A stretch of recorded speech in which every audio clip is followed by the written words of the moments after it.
Sa isang liblib na baryo sa gilid ng bundok, may nakatirang magsasakang si Mang Elias. Payak lamang ang kanyang buhay.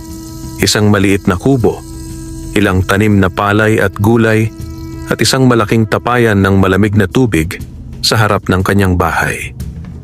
Ang tapayan na ito ang kaniyang ipinagmamalaki sapagkat laging galing sa bukal ang tubig dito, malinis at malamig, tila'y ginto para sa isang taong araw-araw na nagsasaka sa init ng araw. Gabi iyon, kalalabas lang ni Mang Elias mula sa kanyang kubo matapos magdasal. Pinakikinggan niya ang huni ng kuliklig at ang mahinang ihip ng hangin na dumadaan sa mga palayan. Ngunit may kakaiba siyang napansin. Tila ba may kaluskos sa tapat ng kanyang kubo, malapit mismo sa tapayan. Akala niya ay pusa lamang o kaya'y isang ligaw na aso, ngunit nang siya'y lumapit ng dahan-dahan, nanlaki ang kanyang mga mata. Isang tikbalang. Mataas, payat ngunit matipuno, ang ulo'y parang kabayo at ang mga mata'y nagliliyab sa dilim. Ang nilalang na ito ay nakaluhod at umiinom ng tubig mula sa kanyang tapayan, tila ba uhaw na para bang ilang araw nang hindi nakatikim ng malamig na tubig.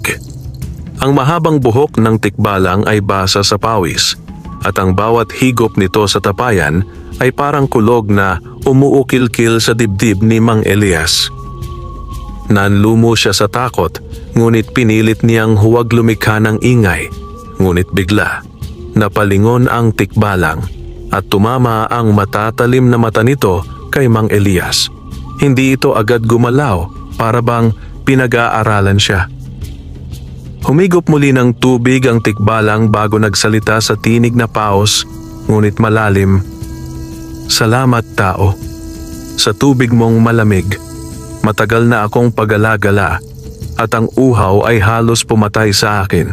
Ngunit, hindi ka ba natatakot sa akin?" Nanigas ang mga tuhod ni Mang Elias. Hindi niya alam kung tatakbo ba siya o lalapit. Ngunit may bahagi sa kanyang puso na nagsasabing, huwag mangamba. Kaya't buong tapang siyang sumagot, "Kung ikaw ay dumating upang uminom lamang at hindi manakit, bakit ako matatakot? Ang tubig ay biyaya ng may kapal, at ang tapayan ay hindi ko ipinagkakait kahit kanino." Natahimik ang tikbalang. Sa unang pagkakataon, may taong hindi tumakbo, hindi nagsigaw, hindi nagtataboy. Sa halip, tinanggap siya. Ang gabing iyon ang simula ng isang kakaibang ugnayan, isang magsasaka at isang nilalang ng kabundukan na parehong magbabago ang kapalaran. Matapos ang unang pagkikita nila, hindi nakatulog si Mang Elias ng gabing iyon. Ang imahe ng tikbalang na nakaluhod sa kanyang tapayan ay paulit-ulit na bumabalik sa kanyang isipan. Sa baryo nila, ang mga matatanda ay laging nagkukwento tungkol sa tikbalang. Mga nilalang na nangaakit ng mga manlalakbay, inililigaw sa kagubatan, o kaya'y nagdadala ng malas. Ngunit ang nilalang na nakita niya ay tila hindi ganoon. Uhaw, oo, nakakatakot sa itsura. Oo rin, pero hindi ito nagpakita ng dahas. Sa halip nakipag-usap pa nga. Kinabukasan, habang nagsasaka sa palayan, pilit niyang inaalis sa isip ang lahat. Ngunit hindi rin niya maiwasang mag-isip, babalik kaya iyon? Sa tuwing natatanaw niya ang kanyang kubo mula sa gitna ng palayan, tumatama ang araw sa tapayan at tila ba may aninong dumadalaw dito. Gabi na naman. Habang nag-aayos siya ng kalan upang mag-init ng tubig, narinig niya muli ang mahinang yabag sa labas. Mabibigat ang hakbang, parang nagmumula sa paa ng kabayo, ngunit mas magaan at maingat. Dahan-dahan siyang lumapit sa pinto at sumilip. Doon, nakita niya muli ang tikbalang, tahimik na nakaluhod sa harap ng tapayan at muling umiinom ng malamig na tubig. Ngunit ngayon, hindi lamang uhaw ang anyo ng nilalang, may bahid ng pagod at tila ba may sugat sa kanyang balikat. Ang mahabang buhok ay nakalugay at ang katawan nito'y halos nanginginig. Nag-ipon ng lakas ng loob si Mang Elias at lumabas ng kubo. "Kaibigan," mahina niyang sambit. "Mukha kang sugatan." Nagulat ang tikbalang, agad na nagtangkang tumayo, ngunit nang sumakit ang balikat ay napaurong ito. Tinitigan nito si Mang Elias at ang mga matang kaninang malamlam ay nagpakita ng pag-aalinlangan. "Hindi ako dapat lumapit sa mga tao," sagot ng tikbalang. Takot at poot ang laging kapalit. Ngunit dahan-dahan, kinuha ni Mang Elias ang isang lumang bote ng langis at mga halamang gamot mula sa kanyang dingding. Lumapit siya ng marahan, iniwasan niyang magpakita ng kahit anong galit. "Kung nanaisin mo, huhugasan ko ang iyong sugat at lalapatan ng gamot. Ako'y magsasaka, hindi manggagambala ng nilalang. Ngunit hindi ko rin kayang tiisin na makita ang kahit sinong nilalang na nagdurusa." Napatingin ang tikbalang, tila ba naguguluhan. Sa huli, tumango ito ng marahan at muling lumuhod. Maingat na nilinis ni Mang Elias ang sugat nito gamit ang malamig na tubig mula sa tapayan. Pagkatapos ay pinahiran ng langis at tinikdik na dahon ng lagundi. Habang ginagawa niya iyon, nagsalita ang tikbalang. "Ako'y si Ambo, tagapagbantay ng kagubatan. Ngunit sa aking paglalakbay, sinalakay ako ng mga nilalang na mas masama pa kaysa sa akin. Hindi ko akalaing may isang tao na magkakaloob ng awa." Ngumiti si Mang Elias kahit nanginginig ang kamay. "Kung iyan ang iyong pangalan, Ambo, tandaan mo rin ang akin. Ako'y si Elias. Hindi lahat ng tao ay kaaway mo." Sa gabing iyon, nagsimula ang isang pagkakaibigan na walang sino man sa baryo ang makakaunawa. Isang magsasakang payak at isang tikbalang na tagapagbantay ng kagubatan. Makalipas ang ilang gabi, mas naging madalas na ang pagdalaw ni Ambo sa kubo ni Mang Elias. Sa unay pawang pag-inom lang ng tubig mula sa tapayan ang ginagawa ng tikbalang. Ngunit kalaunan ay natutong magpahinga sa lilim ng punong kahoy sa tabi ng kubo. At sa bawat gabi, unti-unting lumalalim ang kanilang usapan. Habang nakaupo si Mang Elias sa bangkito at si Ambo na may nakasandal sa puno ng mangga, naramdaman ng magsasaka na parang may gustong sabihin ang tikbalang na matagal na nitong ikinukubli.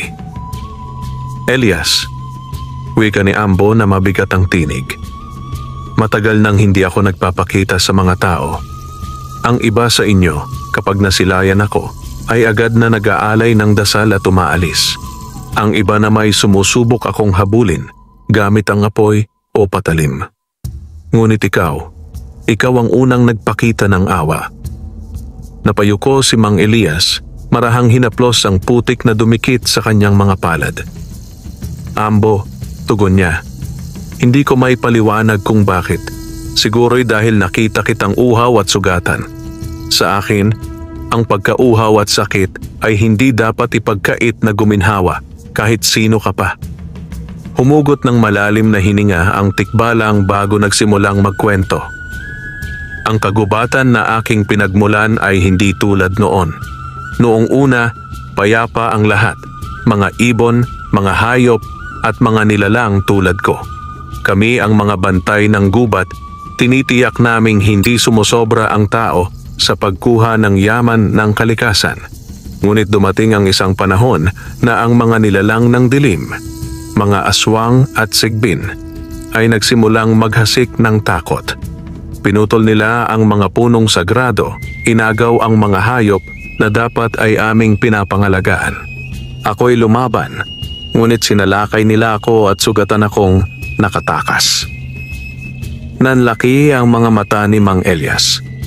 Sa baryo, laganap ang mga kwento tungkol sa mga aswang na dumudukot ng bata at hayop.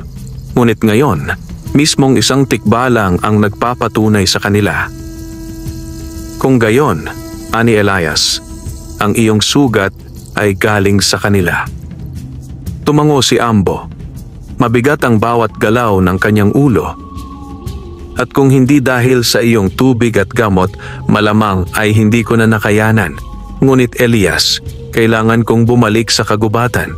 Ang aking tungkulin ay hindi maaaring iwan. Gayunpaman, hindi ko alam kung kakayanin kong mag-isa. Tahimik si Mang Elias. Sa kanyang dibdib may halong takot at pananabik. Hindi siya mandirigma, siya ay simpleng magsasaka lamang. Ngunit ngayong narinig niya ang kwento ni Ambo, may pumipintig na damdamin sa kanyang puso.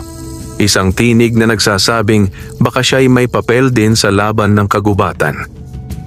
Kinabukasan, habang nagsasaka, paulit-ulit niyang inisip ang mga salita ng tikbalang. At sa huli nagpasya siya. Kung muling babalik si Ambo upang humingi ng tulong, hindi siya uurong. Sa ilalim ng buwan sa gabing iyon, muling dumating si Ambo at sa tingin pa lamang ng tikbalang ay batid na ni Elias. Isang malaking panganib ang paparating at kailangan nilang magtiwala sa isa't isa. Muling dumating si Ambo sa kubo ni Mang Elias, ngunit ngayong gabi ay iba ang kanyang anyo.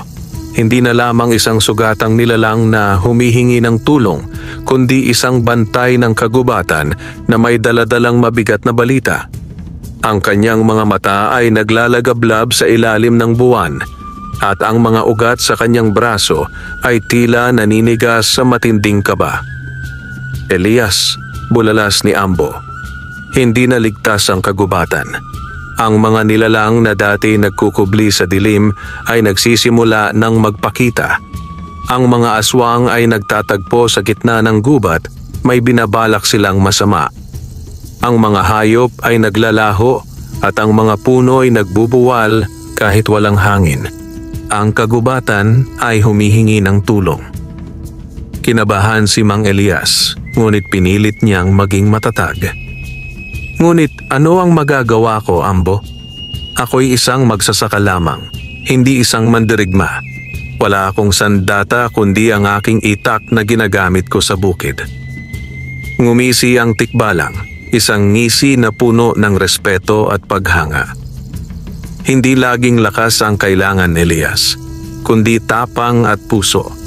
Ikaw lamang ang nagpakita sa akin na hindi lahat ng tao ay sakim o malupit. At dahil doon, naniniwala akong maaari kang makatulong. Ang tapayan mo, ang tubig na mula sa bukal, iyon ay banal. Hindi mo alam, ngunit may basbas iyon ng kalikasan. Kaya't nang ininom ko ang tubig, bumalik ang aking lakas. Hindi iyon karaniwan. Napatigil si Elias. Matagal na niyang alam na ang bukal na iyon ay kakaiba. Mula pagkabata ay doon sila kumukuha ng tubig at sinasabi ng kanyang lola na may espiritu raw na nagbabantay dito. Ngunit ngayon lang niya naunawaan ang tunay na kahalagahan nito. Kung gayon, wika niya, ang tubig na iyon ay maaaring makatulong sa kagubatan. Tumango si Ambo. Ngunit higit pa riyan, kakailanganin natin ang isa't isa. Ang mga aswang ay hindi basta-basta mawawala. May pinuno sila, isang matandang datu ng gabi, na nagbabalak na sakupin hindi lamang ang gubat, kundi pati ang mga baryo. Kung magtagumpay sila, wala nang ligtas. Hindi tao, hindi hayop, hindi kagubatan. Ramdam ni Elias ang bigat ng sinabi ng tikbalang. Para bang ang payak niyang buhay ay biglang nabaligtad. Mula sa simpleng pagtatanim ng palay at gulay, ngayon ay nakasalalay sa kanya ang kapalaran ng kanilang baryo at marahil ng buong kabundukan. Kung kailangan mong bumalik sa gubat, mahina niyang tugon. Sasama ako. Hindi ko man alam kung paano ako makakatulong, ngunit hindi ko kayang manahimik kung ang masama'y lumalaganap. Napangiti si Ambo at sa unang pagkakataon, nagpakita ito ng mukha ng pag-asa. Salamat, Elias. Hindi kita bibiguin. Simula ngayong gabi, ikaw ay kakampi ng kagubatan. Nilingon nila ang madilim na kagubatan sa di kalayuan na tila nananabik at nananaghoy sa ihip ng hangin. Sa kanilang dibdib, parehong tumibok ang damdamin ng takot at tapang. Ang simpleng tapayan ng tubig at ang uhaw na tikbalang ang naging tulay upang magsimula ang isang pakikipagsapalaran na hindi na nila matatakasan. Madilim ang gabi nang tuluyang nagpasya si Mang Elias na sumama kay Ambo patungo sa pusod ng kagubatan. Dala lamang niya ang kanyang itak. Karaniwang gamit niya sa pag-aani at paglilinis ng damo, ngunit ngayong gabi, iyon ang magsisilbing sandata laban sa mga panganib na hindi pa niya nakikita kailanman. Bago sila umalis, lumapit muna siya sa tapayan at kumuha ng isang banga ng malamig na tubig. Ibinigay niya iyon kay Ambo. Kung sakaling mawalan tayo ng lakas, ito ang ating sandata, sabi ni Elias. Tahimik na tumango ang tikbalang at naglakad sila palayo sa kubo patungo sa daan ng gubat. Ang mga palayan ay tinabunan ng hamog at ang buwan ay tila nagtatago sa makapal na ulap. Ang bawat yabag nila ay may tunog na kumakaluskos sa tuyong damo. Habang lumalakad, nararamdaman ni Elias ang malamig na hangin na dumadampi sa kanyang balat. Ibang-iba ito sa karaniwang simoy ng hangin sa bukid. May dala itong pangingilabot para bang may mga matang nakamasid sa kanilang bawat hakbang. Ang mga puno'y naglalakihan at ang kanilang mga ugat ay tila kumakapit sa lupa na para bang may buhay. Elias, bulong ni Ambo. Ano man ang marinig o makita mo, huwag kang bibitiw sa aking tabi. Ang gubat ay may sariling diwa. Iginagalang nito ang mga tapang na walang kasakiman, ngunit sinusubok nito ang mga pusong marupok. Tumango si Elias, kahit ramdam niya ang bigat ng bawat salita. Habang palalim sila ng palalim, nakarinig sila ng mga kakaibang ingay. Huni ng ibong hindi niya kilala, alulong ng hayop na hindi karaniwang aso. Ang mga anino ay naglalaro sa gilid ng kanilang paningin, para bang may mga nilalang na nagtatago sa likod ng mga puno, nagmamasid, nag-aabang. Sa di kalayuan, may nakita si Elias na pulang liwanag, parang nagbabagang baga na nakalutang sa hangin. Tumingin siya kay Ambo. Mga mata, mahinang sagot ng tikbalang. Huwag kang titingin ng matagal, baka mahulog ang iyong diwa.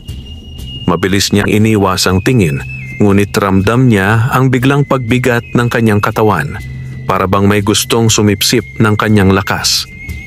Sa kanyang isipan, dinasalan niya ang kanyang lola at ang Diyos, humihiling ng lakas ng loob.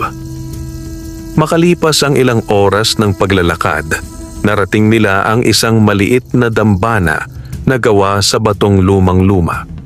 Dito huminto si Ambo. Ang mga ukit sa bato ay hindi na maintindihan ni Elias, ngunit ramdam niya ang kakaibang enerhiya rito. Dito nagtatagpo ang mga bantay ng kagubatan, paliwanag ni Ambo. Ngunit ngayon, iilan na lamang kami. Marami ang nilipol ng mga aswang at ng kanilang pinunong si Datu Silaw. Narinig ni Elias ang pangalan at nanlamig siya. Sa kanilang baryo, ikinukwento ng matatanda ang isang engkantong datu na itinakwil sa dilim. Mata na nagliliyab, tinig na nakakapanghina ng loob, at lakas na kayang magwasak ng isang baryo sa isang gabi. Hindi niya akalaing totoo pala ito. Ambo, usisa ni Elias. Kung iilan na lamang kayo, paano natin sila mapipigilan? Ngumiti ang tikbalang, malungkot ngunit puno ng pag-asa. Hindi kami ang tututol sa kanila, Elias. Ikaw. Nanlaki ang mata ng magsasaka. Ako, isang simpleng tao lamang ako. Hindi, Elias, sagot ni Ambo. Ikaw ang anak ng bukal. Ang tubig na iniingatan mo ay may basbas ng kalikasan. Iyan ang hindi nila kayang labanan. At ikaw lamang ang maaaring magdala nito laban sa kanila. Napatitig si Elias sa banga ng tubig na kanyang dala. Sa unang pagkakataon, naunawaan niya na ang simpleng bagay na iyon, ang tubig mula sa kanilang tapayan, ay may kapangyarihang higit pa kaysa sa kanyang naiisip. Ngunit kasabay ng pagkaunawang iyon ay ang bigat ng pasanin. Kung siya'y mabibigo, hindi lamang ang kanyang sarili ang malalagay sa panganib, kundi ang buong baryo at ang kagubatan mismo. Sa ilalim ng mga punong saksi sa kasaysayan, tumibay ang loob ni Mang Elias. Kung ito ang aking tungkulin, wika niya, tatanggapin ko. Ngunit Ambo, kailangan kitang kasama. Tumanggo ang tikbalang at sa unang pagkakataon, nagdikit ang kanilang mga kamay, isang tao at isang nilalang, na nagbigkis ng panata. Ipagtatanggol nila ang gubat laban sa dilim. At sa malayo, mula sa kailaliman ng kagubatan, sumiklab ang alulong ng mga aswang. Mahaba, matinis, at nakakapanginig ng laman. Hudyat ng nalalapit na sagupaan. Tahimik na naglakad sina Elias at Ambo palalim sa pusod ng kagubatan. Ang mga dahon sa itaas ay halos nagsasara, tinatakpan ng liwanag ng buwan at tanging mga alitaptap ang nagiging gabay nila. Ngunit kahit paano, ramdam ni Elias na may mga matang nakatingin sa kanila mula sa dilim. Mga matang gutom, mapanganib at puno ng galit. Ambo, bulong niya, may nararamdaman akong kakaiba. Para bang sinusundan tayo. Tumigil ang tikbalang at tumango. Hindi ka nagkakamali, mga tauhan ni Dato Silaw. Matagal na nila akong hinahanap. At ngayong narito ka, Elias, sila'y lalo pang mababangis. Maghanda ka. Mula sa likod ng mga punong malalaki, lumabas ang tatlong nilalang, mga aswang na nakayuko at naglalaway. Ang kanilang mga matay pula at kumikislap. Ang kanilang balat ay kulay abo at ang kanilang mga kukoy mahahaba't matalim, tila mga patalim na handang pumatay. Sumugod ang isa sa kanila, mabilis na parang hangin.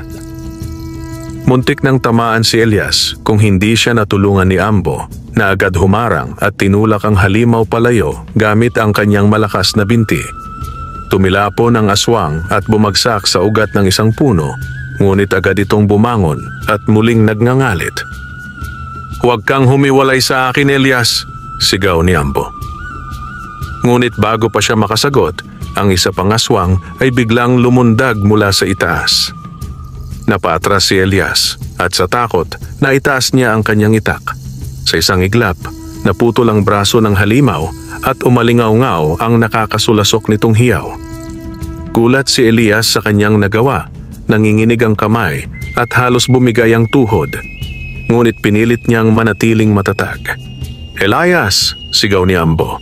"Ibuhos mo ang tubig." Naalala niya ang banga ng tubig na kanyang dala.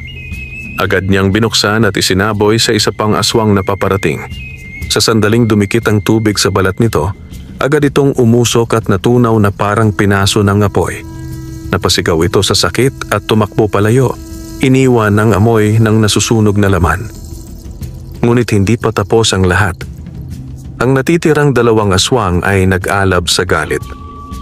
Sabay silang sumugod, isa mula sa harap at isa mula sa likod. Sa mabilis na galaw, sinipa ni Ambo ang isa, habang ang isa ay humarap kay Elias. Mabilis ang pangyayari. Si Elias ay humihinga ng malalim at sa lahat ng lakas ng kanyang loob, isinugod ang kanyang itak sa dibdib ng aswang. Ang nilalang ay napaatras, nangingisay habang lumalabas ang itim na dugo. At bago ito tuluyang makalapit, muling isinaboy ni Elias ang natitirang tubig mula sa banga. Tumama ito sa mukha ng halimaw at sa isang kisapmatay na tunaw ang laman nito hanggang sa maging abo. Humihingal si Elias, pawisan, nanginginig, ngunit nakatayo pa rin. "Diyos ko," bulong niya, "nagawa ko." Lumapit si Ambo, hawak ang sugatang balikat, ngunit matatag ang tinig. "Iyan ang sinasabi ko, Elias. Ang tubig na dala mo ay hindi lamang para sa kaginhawaan. Ito ay basbas ng kalikasan. Sumpa sa mga nilalang ng dilim. Tandaan mo, hindi lahat ng laban ay kaya mong itak lamang. Ngunit ang tubig na iyon ang pinakamalakas mong sandata." Sa kalayuan, muling umalingaw-ngaw ang mga alulong Mas marami, mas malakas at mas nakakatindig balahibo. Hindi 3 o 4 na lamang, kundi tila buong hukbo ang nag-uumpukan. Elias, ani Ambo, hindi pa ito ang wakas. Ang mga napatay natin ay mga bantay lamang. Ngunit darating ang oras na makakaharap natin mismo si Datu Silaw at doon natin malalaman kung gaano katatag ang ating panata. Hinawakan ni Elias ang hawakan ng kanyang itak, mahigpit na parang ayaw ng pakawalan. Sa kabila ng takot, may apoy na nagsimula sa kanyang puso. Kung ganon, Ambo, sagot niya, hindi ako uurong. Kung para sa baryo at sa kagubatan ng laban na ito, isusugal ko ang aking buhay. Nagtagpo ang kanilang mga mata, isang magsasaka at isang tikbalang. At sa kanilang pagkakaisa, alam nilang magsisimula na ang tunay na digmaan. At sa kalaliman ng dilim, may pares ng mga matang mas maliwanag kaysa sa apoy ang dumilat. Mga matang nagmamasid, naghihintay at nagbabadya ng panganib na higit pa sa kanilang naranasan. Pagkatapos ng matinding laban sa mga aswang na nagbabantay, muling nagpatuloy sina Elias at Ambo sa mas malalim na bahagi ng kagubatan. Tahimik silang naglakad, ngunit hindi katahimikan ng kapayapaan ang bumabalot sa kanila. Ito'y katahimikan ng banta, tila ba ang mismong hangin ay nagbabadya ng paparating na unos. Ang mga puno ay mas nagsisiksikan, ang mga ugat ay mas gumagapang, at ang mga ibon ay biglang nanahimik. Sa halip, ang naririnig lamang nila ay ang mahinang ugong ng hangin na may kasamang tila bulong. Elias, wika ni Ambo, huwag kang magugulat sa iyong makikita. Ang pinuno nila ay marunong manlinlang ng mata at pandinig. Ang kanyang tinig ay kayang magwasak ng tapang at ang kanyang mga mata ay kayang kumain ng iyong kaluluwa. Pinakawalan ni Elias ang isang malalim na buntong hininga at mas hinigpitan ang hawak sa kanyang itak.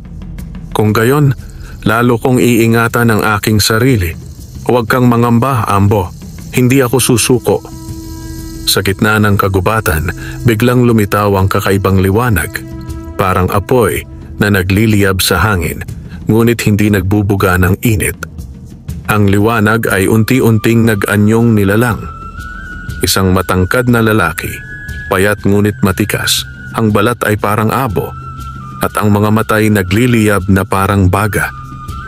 Ang kanyang ngiti ay mapanlinlang, at ang kanyang tinig ay parang sabayang huni ng libu-libong kuliglig. Ambo, sambit ng nilalang, matagal na kitang hinahanap. Akala mo ba'y makakatakas ka sa akin? Napaatras si Elias, ngunit hindi niya iniwas ang tingin. Alam niyang ito na ang pinunong kinatatakutan ng lahat. Siya na ba si Datu Silaw? Pabulong niyang tanong kay Ambo. Tumango ang tikbalang, hindi inaalis ang tingin sa kanilang kalaban. Oo, Elias, siya ang nagpapalaganap ng dilim sa kagubatan. Ngumisi si Datu Silaw at lumapit ng ilang hakbang. Ang bawat yapak niya ay nagiiwan ng marka sa lupa na parang sinunog ng apoy. Elias, tawag niya, gamit ang tinig na malamig at nakakaakit. Ikaw ang bagong kinatawan ng mga tao? Isang magsasaka? Isang alipin ng lupa't pawis? Bakit ka nagpapaloko sa nilalang na ito? Itinuro niya si Ambo. Kung sasama ka sa akin, bibigyan kita ng kapangyarihan. Hindi mo na kailangang magbuhat ng araro, hindi mo na kailangang magutom. Lahat ng yaman ng kagubatan ay mapapasa iyo. Unti-unting bumigat ang dibdib ni Elias. Ang kanyang isipan ay tila hinihila sa dalawang direksyon. Isang bahagi niya ay nagsasabing totoo ang pangako ni Datu Silaw at ang isa ay nagsusumigaw na huwag magpadala. Elias, sigaw ni Ambo, sabay hawak sa kanyang balikat. Huwag kang makikinig. Ang kanyang salita ay lason. Mabilis na umiling si Elias. Pinilit niyang alisin ang bigat sa kanyang isipan. Sa huli, Isinaboy niya ang kaunting tubig mula sa banga sa lupa sa kanyang paanan. Biglang lumiwanag ang lupa at nagbalik ang kanyang katinuan. "Huwag mo akong tuksuhin, Datu Silaw," matapang niyang sigaw. "Ang kayamanan ay walang halaga kung kapalit nito'y kadiliman at kasamaan." Muling ngumisi si Datu Silaw, ngunit ngayoy may halong galit. "Kung gayon, pinili mo ang pagkawasak. Hindi ako natatakot sa tubig mong banal, Elias. Hindi mo alam kung gaano kalakas ang aking hukbo. Ang nakita mo kagabi ay iilan lamang.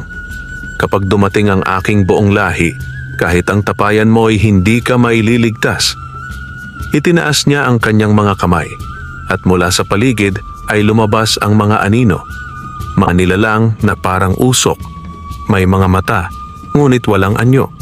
Ang kanilang huni ay parang alulong ng 10 aso at sigaw ng libo-libong kaluluwang nagdurusa.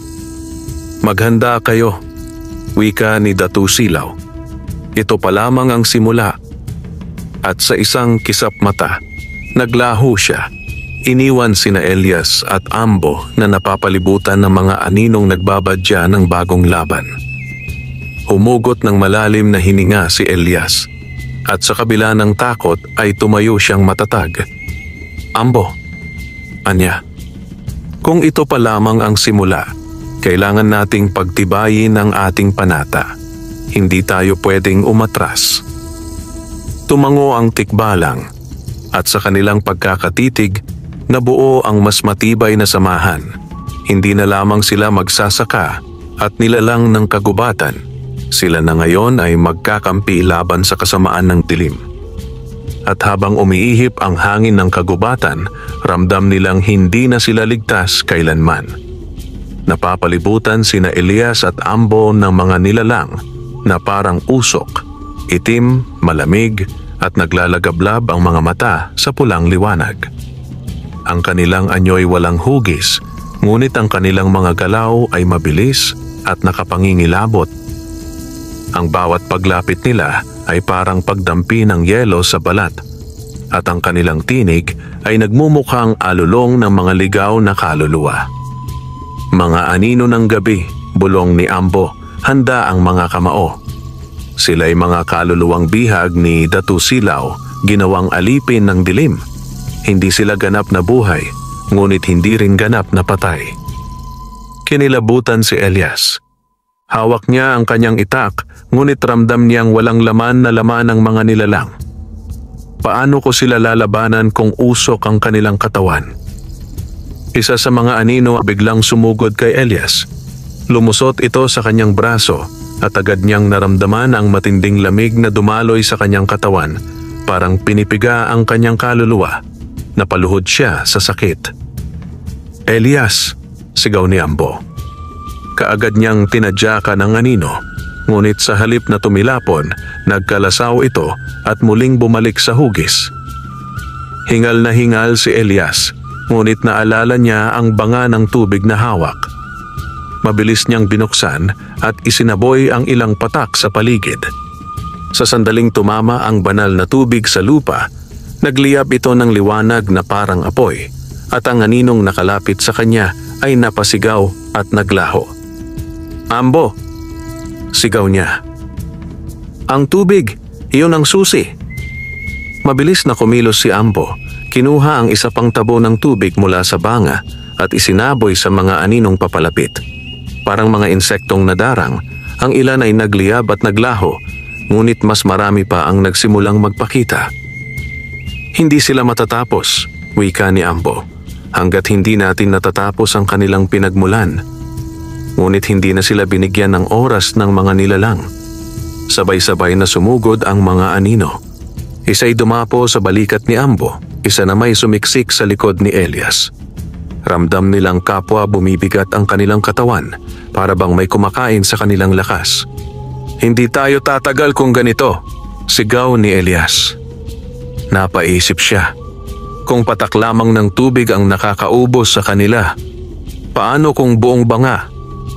Mabilis niyang kinuha ang banga at bago pa siya maagapan ni Ambo, itinapon niya ang kalahati ng laman nito sa paligid. Sa isang iglap, nagliyab ng matinding liwanag ang lupa. Ang mga anino ay nagsigawan, ang kanilang mga hugis ay nag-alinlangan, at isa-isa silang naglaho na parang usok na tinangay ng hangin. Ang paligid ay nagmistulang dagat ng apoy, ngunit ang init ay hindi sumakit sa balat. Sa halip, nagbigay ito ng ginhawa at lakas. Napatigil si Ambo at tumitig kay Elias. "Hindi ko akalaing magagawa mo iyon. Elias, totoo nga, ikaw ay may basbas ng bukal. Ang tubig ay sumusunod sa iyo, hindi lang bilang sandata, kundi bilang kaalyado." Ngunit bago pa sila makapahinga, biglang umalingaw-ngaw muli ang tinig ni Datu Silaw sa hangin, malakas, nakakatawa at nakakapangilabot. "Mahusay, Elias, mahusay.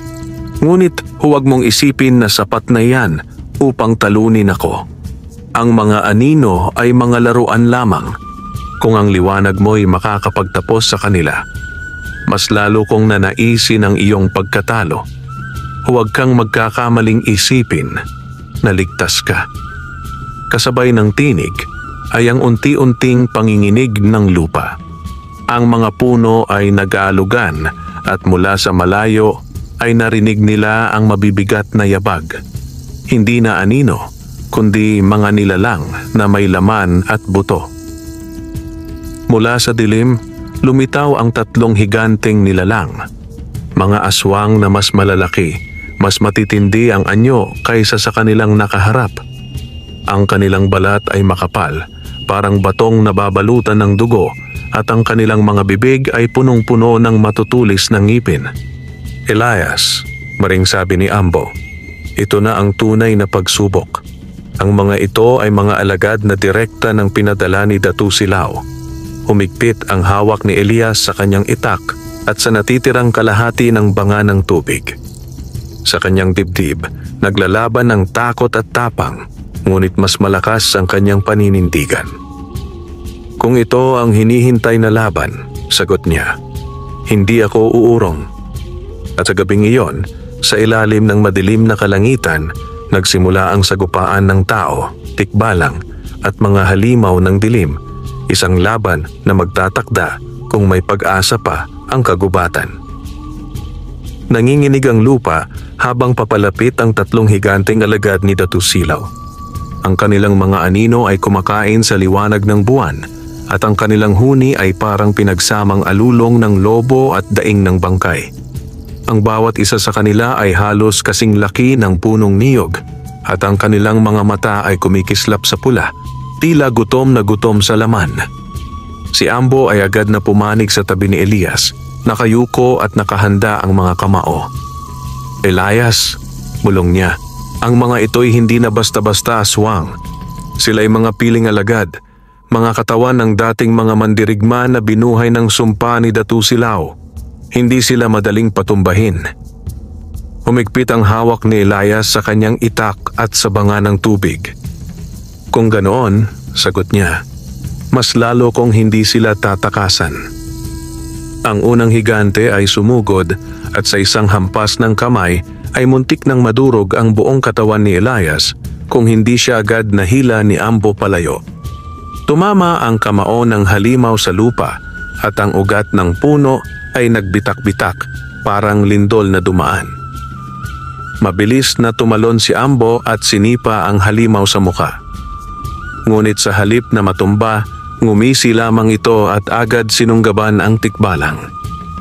"Ambo!" sigaw ni Elias. Mabilis niyang kinuha ang tabo, sumalok ng tubig mula sa banga at isinaboy sa kamay ng higante. Sa isang kisap mata, umusok ito at napabitaw ang halimaw sa pagkakakapit kay Ambo. Napasigaw ito ng malakas at ang balat sa kamay ay nagkabitak-bitak na parang sinunog ng araw. "Magaling, Elias," ani Ambo. "Iyon ang kanilang kahinaan." Ngunit ang dalawa pang higante ay sabay na lumapit. Isa'y tumalon mula sa gilid at ang isa na may lumapit sa likod.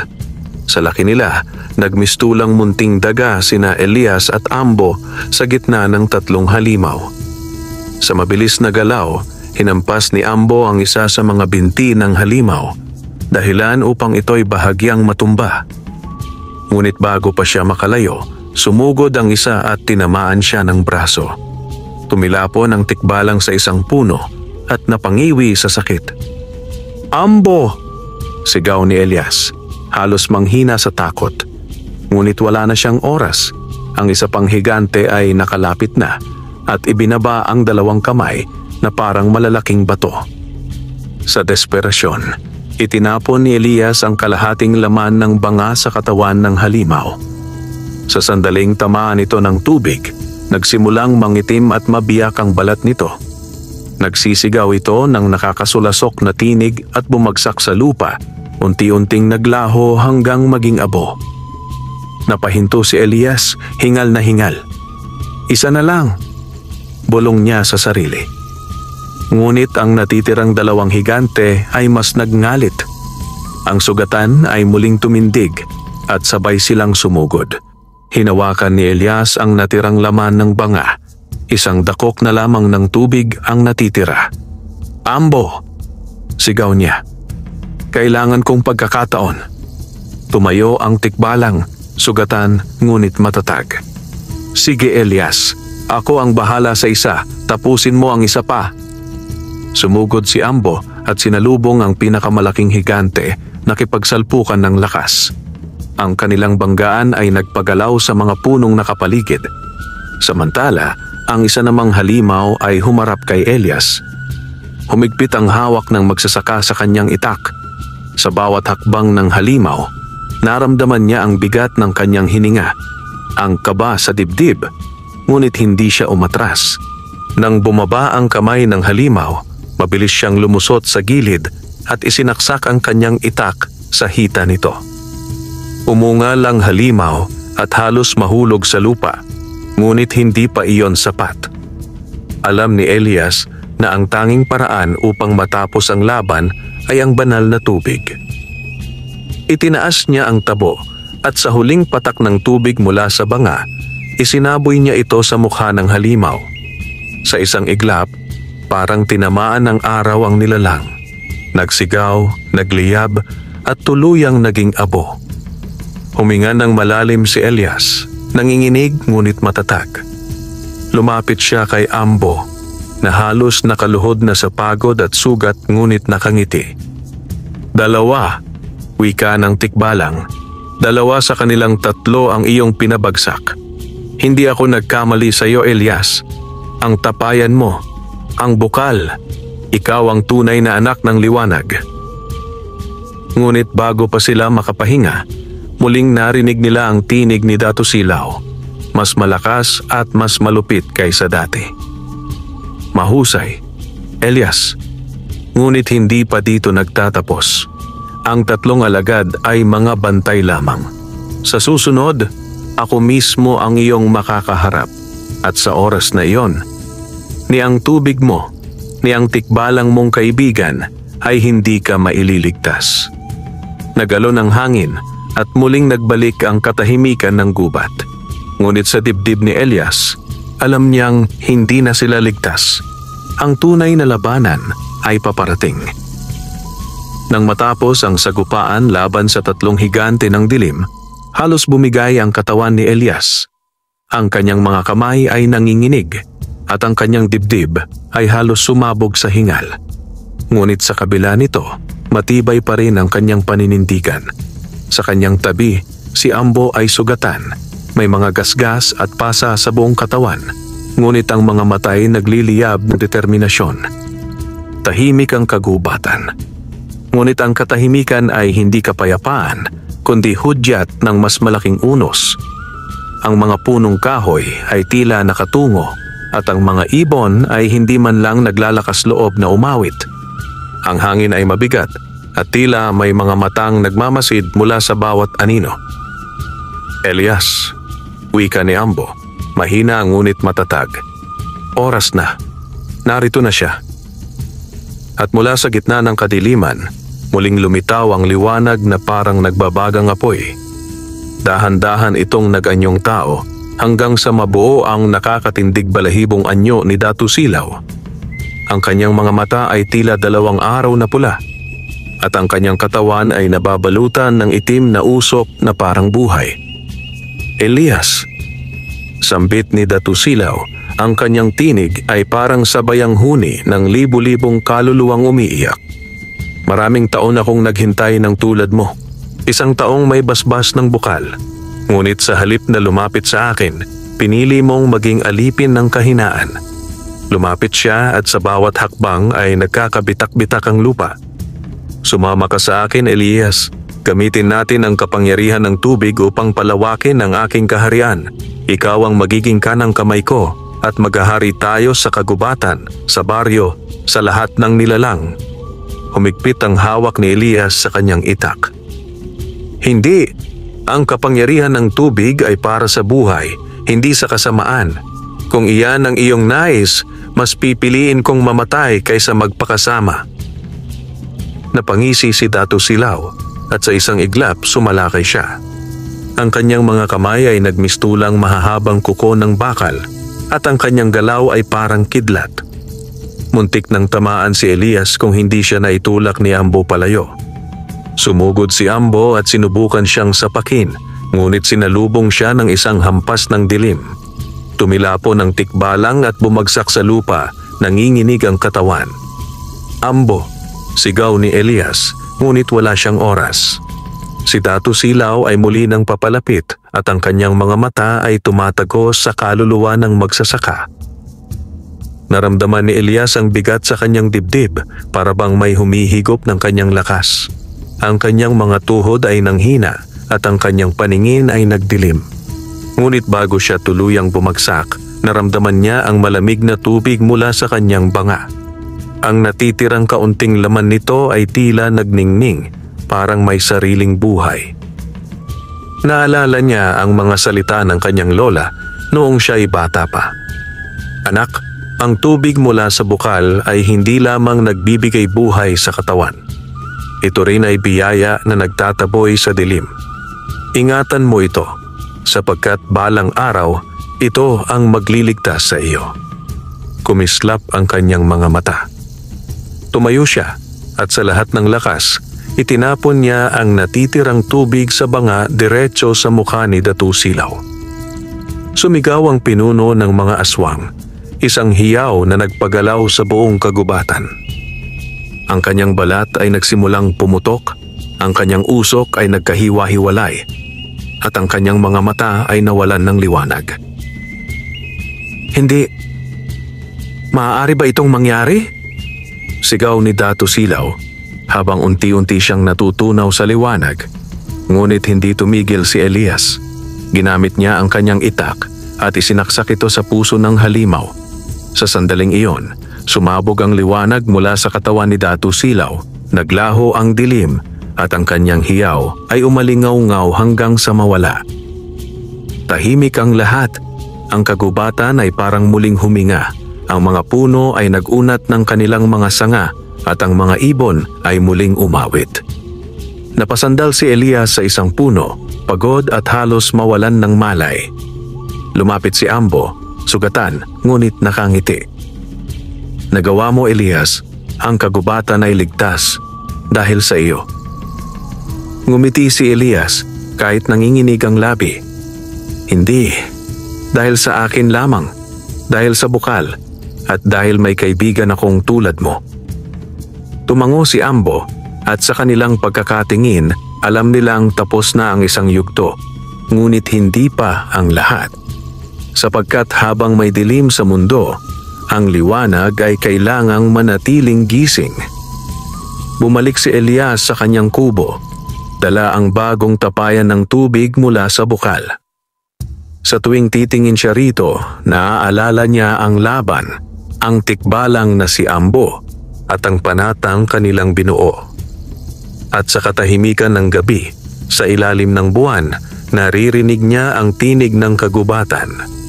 Hindi na isang iyak ng takot, kundi isang awit ng pasasalamat. Wakas.